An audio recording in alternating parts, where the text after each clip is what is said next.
Thanks for tuning in to High on Horror. I'm Drew. And I'm John. This episode and every future episode is dedicated to all the horror hounds and smokers out there who want to expand their knowledge of the genre and have a good time. This week, we bid farewell to the iconic actor Val Kilmer, renowned for his legendary roles in Top Gun and Batman. And Tombstone. That's right. As well as notable performances in several suspenseful horror films. In addition, we're treated to a chilling and exhilarating teaser trailer for Five Nights at Freddy's 2. Meanwhile, the acclaimed Philippou brothers, directors of Talk to Me, unleash pure chaos in the gripping trailer for their upcoming possession thriller, Bring Her Back. We'll also be offering our thoughts on The Rule of Jenny Penn, a film starring John Lithgow and Geoffrey Rush, as fiercely competitive geriatric rivals in an assisted living facility. It promises to be an engaging discussion, all while we indulge ourselves with some good smoke. Stick around, spark one up with us, or don't, your call. All this and more today on High on Horror. Interviews, reviews, and the latest news all rolled into one.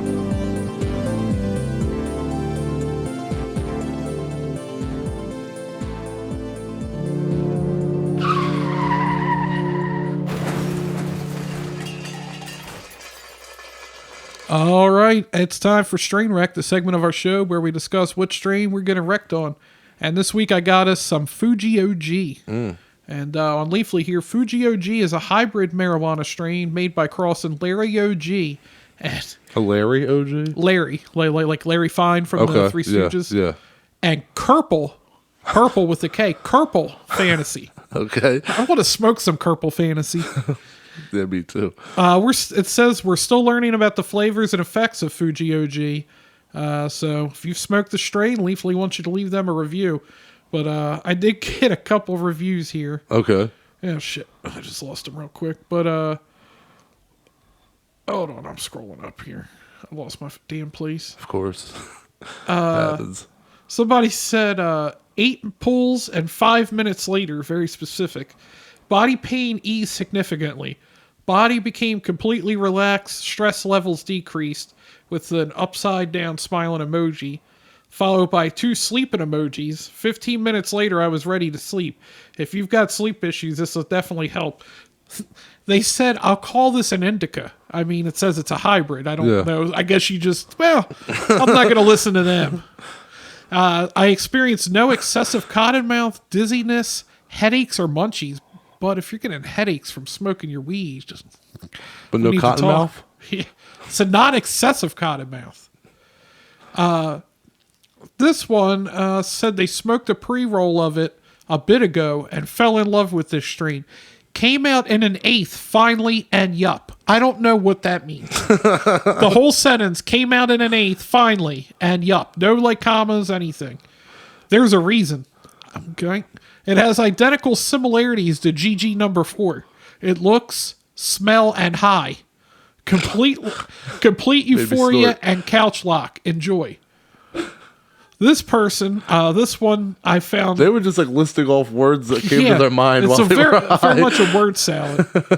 This person says, upon opening a jar of Fuji OG, the senses are greeted with a very pleasant earthy aroma and subtle hits of apricot. Not apricot, which, as I'll show you, they chose apricot as one of the flavors. It's literally spelled out. They could have just looked up there and just...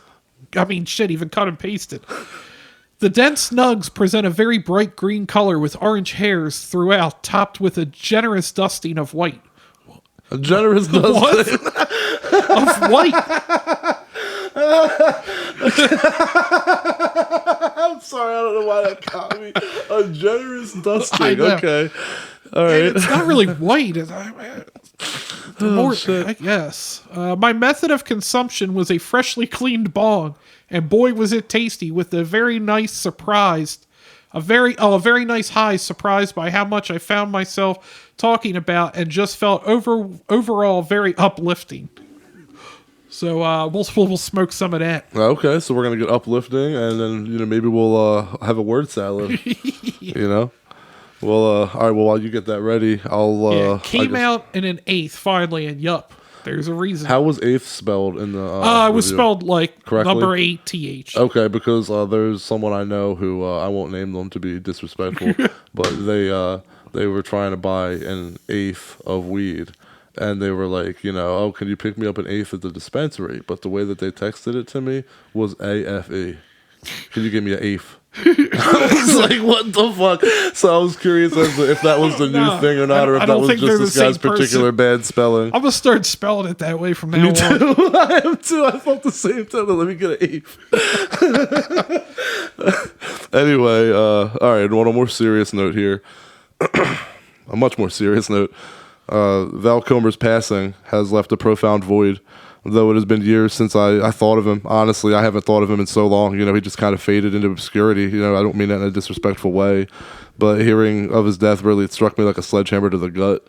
While he may not have starred in what many consider the definitive Batman film, he was undeniably my favorite incarnation of the Dark Knight growing up. Was it because of the nips? I know that's sacrilegious to the Keaton guys, but growing up, I was a Kilmer guy, and beyond that iconic role, Kilmer's versatility, man, that it's shown in a variety of genres. I mean, including like memorable performances and horror films like The Island of Dr. Moreau and The Super, among others. Val's passing, it's tragic. He passed away at the age of 65 after a valiant battle with throat cancer, and he ultimately succumbed to pneumonia. He will be dearly missed. Rest in peace, Iceman. Godspeed. Yeah, I saw a thing. Roger Ebert, who's also passed, had said that Val Kilmer was the most underrated leading man of his generation. I mean, he was good. I liked Kilmer. And we also have, as you mentioned in the intro, a teaser trailer for Five Nights at Freddy's 2, and promises an exhilarating ride. And it's not too long. It's just a little teaser. And there was like, what the hell was the teaser before that? It was like, 5 seconds of just like name dropping. Yeah. What the hell can't I think of his name? Matthew Lillard. Yeah. So what do you call the teaser to the teaser? Like the appetizer? Teaser number 2. Teaser number 2. It appears that the malevolent animatronics have escaped the confines of Freddy Fazbear's and are ventured into the real world, setting the stage for an unpredictable series of events. And fans eager to experience the terror firsthand will need to make their way to theaters, as it won't be available on Peacock until sometime in 2026, but it is coming out the end of 2025 on December 5th, which we were talking like the first one did good, right? It did really good. And it was a good movie. Obviously, I liked we're getting it. a sequel, and they're throwing it to fucking December for some reason. Yeah, well, they did it to The Silence of the Lambs, and it won the Academy Award, so who knows? I don't think this one's going to be nominated. Fingers crossed. Maybe. Hopefully it's that good. Directed by Emma Tammy, who helped... Oh, Jesus Christ. I'm all tongue-tied. She helmed the successful predecessor. This sequel's poised to continue the Heron saga.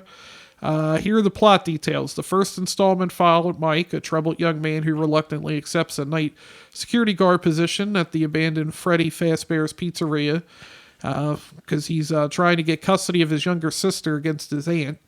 And what begins as a simple job quickly spirals into a supernatural nightmare, and his heroine journey will continue in the upcoming sequel. Yeah, I was surprised. I didn't know. Well, I don't think he really has anything going on to not come back to the second one. But people love to not show up to the second one in a film. Yeah, that's true, but Matthew Lillard isn't greedy. Yeah. Pause.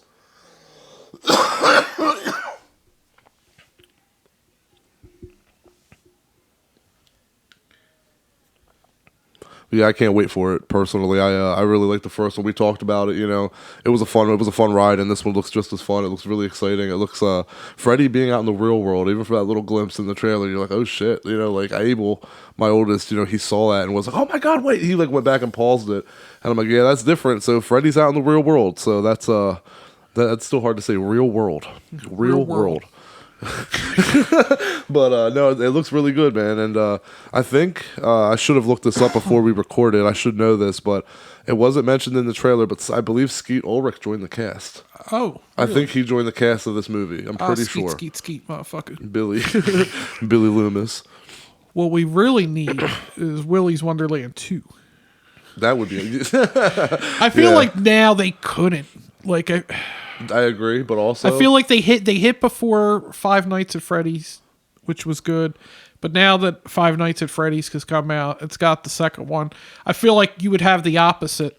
It would come full circle again, and they'd be like, "Oh, it's just ripping off Five Nights at Freddy's." Yeah, well, but I will say, and I said it on a review, that I still like Willy's Wonderland more than Five Nights at Freddy's. It's more of an adult version. It's just funnier.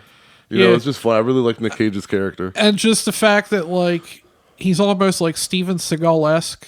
Yeah. That's just like, he's not going to get touched through the entire film. It's not the classic, the hero gets beat up, finds the resilience to come back and saves the day. Right. He's just like, I can't be... I remember when we got Kenny to watch it, he's like, this man just took his break.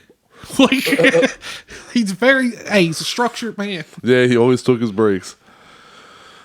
Well, in other news, Bring Her Back is the latest offering from the acclaimed directors Danny and Michael Philippow, the creative minds behind Talk to Me. With their return to the realm of supernatural horror, this new film promises to be just as disquieting as their debut feature. This film's premise, as succinctly summarized by A24, is as follows. A brother and sister uncover a terrifying ritual at the secluded home of their new foster mother. And that's it. Drawing inspiration from the real-life tragedy, the story explores the profound and unsettling themes of grief and loss.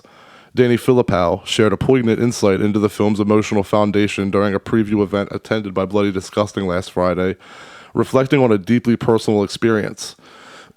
He recounted, quote, "We were in the middle of writing Bring Her Back when my cousin tragically lost her 2-year-old child. I found myself in the hospital watching her on the bed, cradling the child, while the family surrounded him, holding his hands, feet, and head. Over time, one by one, everyone let go. My cousin was the last to do so." End quote. Then he continued, quote, "Horror serves as a compelling lens through which to examine such dark realities. The concept of a mother never being able to recover from such a loss became a key inspiration for the film. How far would she go in her quest to heal? And the terrifying idea of an endless cycle of grief. Witnessing raw grief like that is truly harrowing.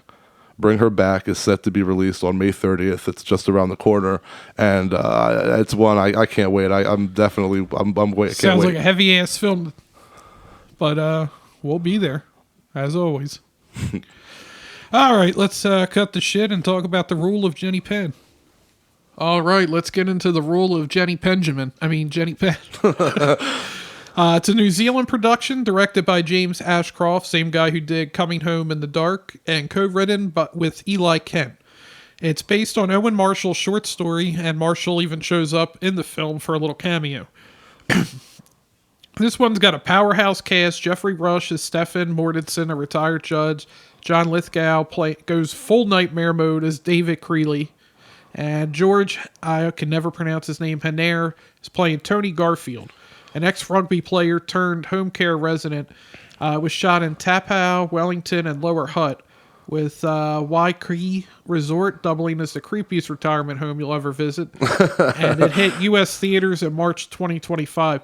Dude, I didn't really put it in my plot, but I just want to say, when the shit that Geoffrey Rush, as Stefan, says to Tony Garfield about playing rugby, that shit where he was like, "Oh, you remember when you busted your knee or whatever," and he was like, "You weren't able to play in the World Cup, and then they won, and your coach said, 'Thanks, Tony, we couldn't have done this with you.'" Nicole was listening in the background. I just heard her go, "Damn." I was like, yeah, that was kind of fucked up. All right, so here's the deal. Stefan is a high and mighty judge. It looks like he drops dead in court, or so it seemed, but it was a stroke. He survives, but just barely. He ends up shipped off to a care home where his body doesn't work and no one really gives a shit. That's where he meets Howie, played by Ian Munn, who's out back boozing and puffing cigarettes with the resident cat. That'd be my boy. Who was rumored to show up right before someone kicks the bucket, is watching. And then right on cue, Howie literally catches fire and burns to death while Stefan just stares too frozen to hell. When I first saw that, I was like, is this a dream sequence? Me too. I was like, oh, damn, this went there. That's what I thought. Yeah, I doubted it at first. Oh, yeah, dude. And my man was just fucking hacking while he was smoking. That's commitment. Bro, I thought that. I was like, bro, put it down. Anyway, welcome to your new home, Judge. Inside, Stefan shares a room with Tony Garfield, Henry's character, a kind-hearted guy who's just trying to keep the peace. But the real chaos comes from Dave Creeley. Lithgow is terrifying here, just pure menace wrapped up in old man pajamas. He carries around a fucking puppet named Jenny Penn, and he uses it like some kind of twisted mouthpiece to torment the other residents. Dude, that voice John Lithgow uses for Jenny Penn was on point. I know. Yeah, it's his voice, but it's like him just being. It's like a mockery voice. Yeah. You know, it's weird. It's hard to describe, but yeah, you're right. It's not just childish nonsense. This thing rules the place. People are forced to talk to it, beg it not to hurt them, crawl on their knees, and if that wasn't enough, they have to lick Jenny's asshole. Like, I'm not kidding. Bro, the first time he's like, lick the asshole, I was like, what the fuck? I was like, did I hear that right? Yeah. I was like, yo, that's just, why are you so extra? You don't need to be that extra. Like, you just creeping up, dude. When he was just crawling the little puppet, I was like, what the fuck? Yeah, my man into some severe puppet salad tossing. Yeah, you gotta lick Jenny's asshole, and you gotta acknowledge Jenny as your tribal chief by eating her asshole. Yeah. Moving on, Stefan at first thinks he's gonna recover. He's still clinging to his pride that his fantasy is that he's just temporarily out of commission. But as the weeks drag on, reality sinks in. This is where he's gonna die, and he even tries to drown himself in the tub at one point. Which I was like, what residents would allow a dude who can't use half his body to sit in a bathtub with, like, basically no supervision? I thought, yeah, they just left his ass in the water. Yeah, I'm like, I mean, I've heard of some bad stuff, but I don't know. That just seems like they're like, he good. He can only use half his body. He'll figure it out. That's enough to keep him above water. Yeah. He just slips down under the water, but he panics. He can't even kill himself right. And then there's the discovery. Dave has been at the care home for decades. Not just as a patient, but originally as a young staff member. You know, it had some Shining vibes to it almost when you see him going back through the photos. Through the photos, yeah. I'll tell real quick, I want to say another movie. I don't know if... they're not really similar, but it kept giving me One Flew Over the Cuckoo's Nest vibes. Dude, yes. I had it in my review. This is like One Flew Over the Cuckoo's Nest Goes to Hell. And then I was like... But it's not like insane people, and I was like, yeah, but it gave me that vibe. Dave's kind of almost the Nurse Ratched. Yes, yeah. And there's even a scene where we'll get into it. I mean, but already spoilers anyway. If we're this far, he's just kind of staring off, and I was like, even more like when why can't I remember Jack Nicholson's character's name? Oh, I don't know either. It's been a while since I've seen it. It's bothering me because I know it, but. Like, after he comes back after the shock, and he's just kind of gone, and Chief sees him, and, like, in this one, Tony kind of, like, it urges, like, Tony to finally do something. Right. I feel like there has to have been some of that thought put behind it, because, like, every once in a while, I'd be like, this feels like One Flew Over the Cuckoo's Nest. I mean, I might be good, brother, but I ain't that good. You can't just hit me with what was Jack Nicholson's name in One Flew Over the Cuckoo's Nest? I'm not going to do that shit off the top of my head. It's bothering me so much, because I know it, and I'm actually looking it up, because it's going to piss me off when I see it. Why should be Jack? Randall McMurphy. McMurphy. God damn it. McMurphy. I kept wanting to call him McReady, but I'm like, no, wrong movie. That's the thing. And I was like, but I feel like it's close. Yeah, oh, jeez.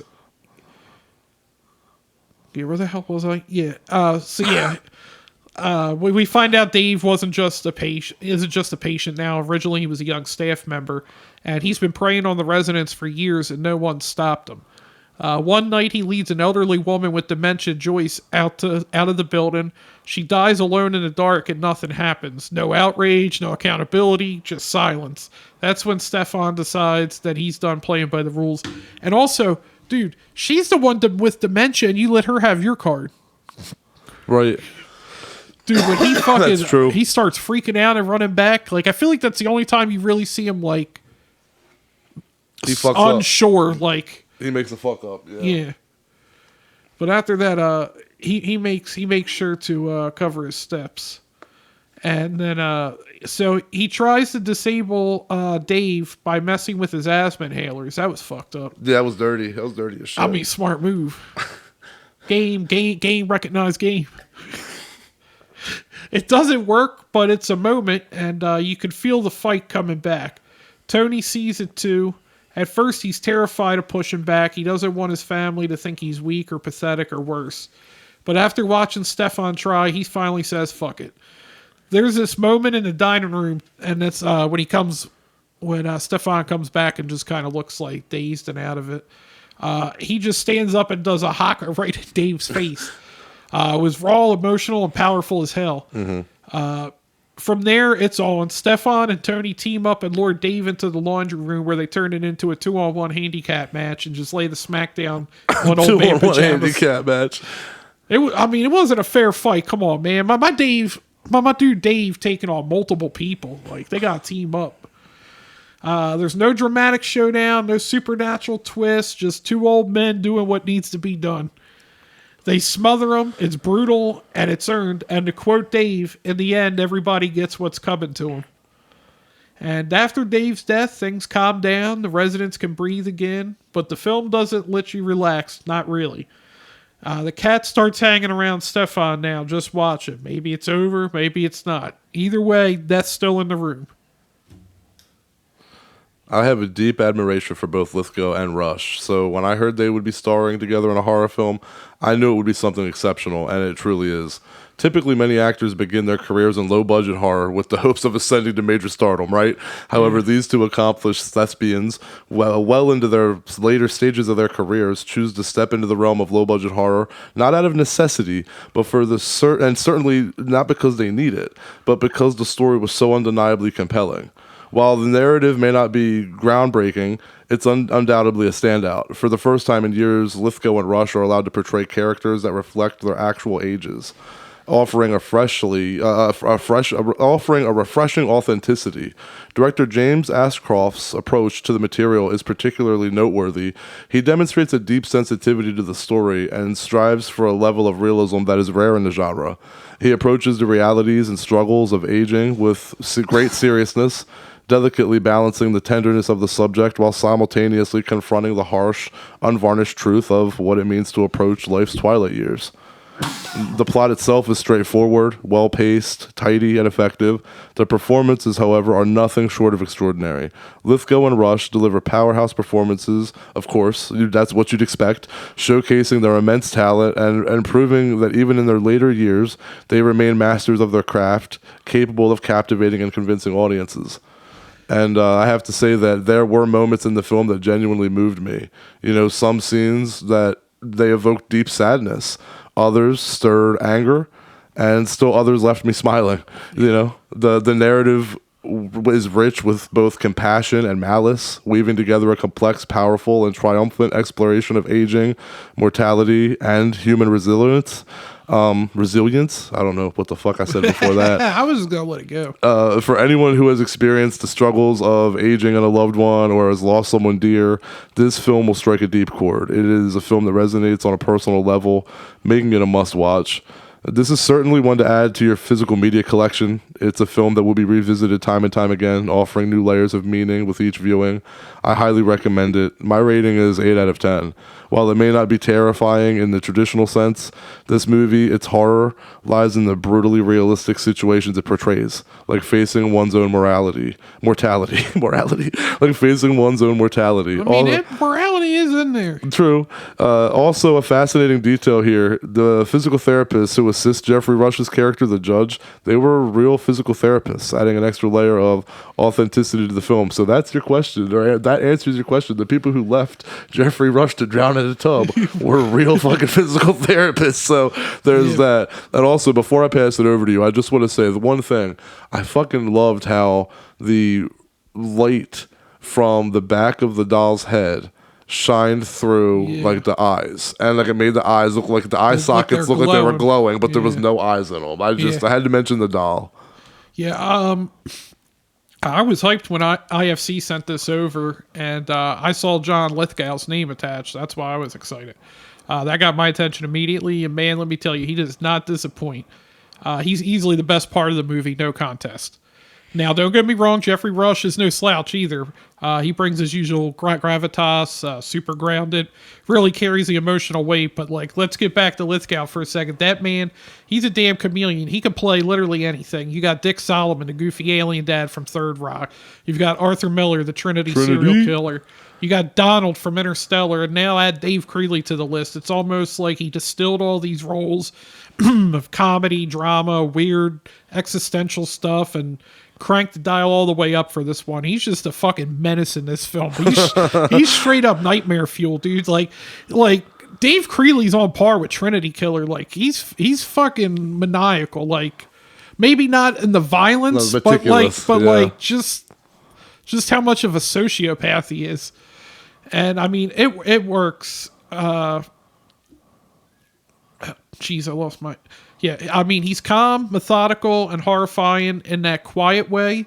The tension throughout the movie, it just sits on your chest the whole time. And the brilliance of it is it's straightforward. No ghosts, no curses, no surprise third act twist. It's just one deeply messed up dude making everyone's life a waking hell in this grim little care home. And it works. And then there's the doll, Jenny Penn. It's such a simple prop. It's just a doll without eyes. Right. It just, well, I guess more of a hand puppet without eyes. But it has an asshole. Yeah, but it has an asshole. But that's it. But like, holy shit, it gets under your skin. And the way Dave uses it and how everyone reacts to it, it shouldn't be that creepy, but it absolutely is. And it's like some cursed object from a kid's puppet show no one ever wanted to remember. This isn't a roller coaster horror flick. It's slow. It's patient. It's got this heavy sense of dread and decay. It's about power, helplessness, fighting back when no one thinks you can. It's a monster of a film. It's not perfect, but it's damn solid. And the pacing, you brought that up. I remember I was like, how far along am I into this? And I was like, that's all it's left. I didn't think it'd been on this long. Like I knew how long it was going in, and I'm like, we're already this far along. Yep. Like,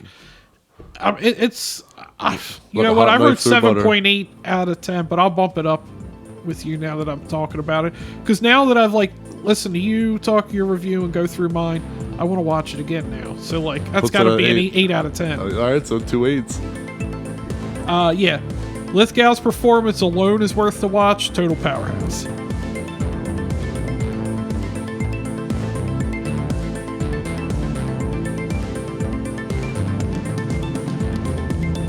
Thanks to all the horror hounds and smokers out there. And in case you don't know, we always tell you. We do have YouTube. It is just audio only, but make sure to subscribe over there and check out all of our other social media stuff at High on Horror 420 on X. I was going to say X, Twitter, same thing. Facebook, Instagram, TikTok. I'm forgetting one. I feel like I'm forgetting one. Look, if it's an important social media, Snapchat, yeah, we always throw that out there in our OnlyFans. But yeah, so just make sure to follow us online. That way, you know what our next episode is, because we don't know what it is either. I don't know why, but every time you say OnlyFans, I fucking crack up because the thought of us having an OnlyFans is so fucking gross. We have to pay people to subscribe to us. right. We got that free sub. Free sub. Anyway, that'll about wrap her up. See y'all next week.